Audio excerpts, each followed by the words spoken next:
পাবদা মাছের সর্ষে পোস্ত বানানোর জন্য পাবদা মাছের পেট ভালোভাবে প্রথমে পরিষ্কার করে নিয়ে জল দিয়ে ধুয়ে সামান্য একটু হলুদ গুঁড়ো ও হাফ চামচ মতন লবণ দিয়ে মাখিয়ে রেখে দেবো কিছুক্ষণ।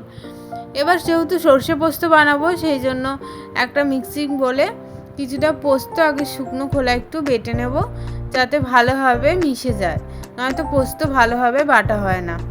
পোস্ত ভালোভাবে গুঁড়ো করা হয়ে গেছে। এবার দিলাম কিছুটা কালো সর্ষে ও কাজু বাদামও বেটে নেব।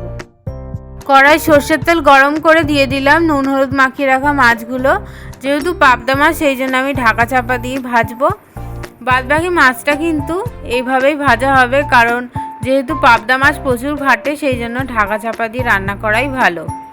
একই পদ্ধতিতে বাদবাকি দুটি মাছও ভেজে নেব।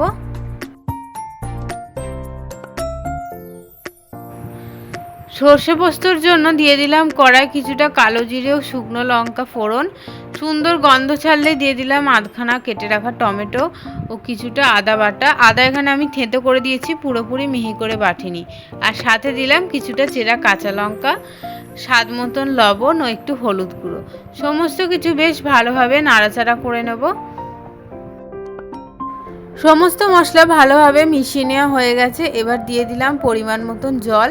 জল এখানে অল্পই ব্যবহার করছি, কারণ যেহেতু সর্ষে পোস্ত হবে তাই বেশি ঝোল ভাব রাখবো না, একটু গা মাখাই হবে জিনিসটা, সেই জন্য জল একটু কম দিলাম। একটু ফুটে এলে দিয়ে দিলাম বেটে রাখা সর্ষে পোস্ত কাজু বাদাম বাটাটা। এবার আবারও সব কিছু ভালোভাবে একটু মিশিয়ে নেব। একটু ফুটে এলেই দিয়ে দিলাম ভেজে রাখা মাছগুলো। 5 থেকে 10 মিনিট মতন ফুটিয়ে নিলে রেডি হয়ে যাবে সর্ষে পাবদা। সব শেষে উপর দিয়ে দিলাম একটু কাঁচা সর্ষের তেলও।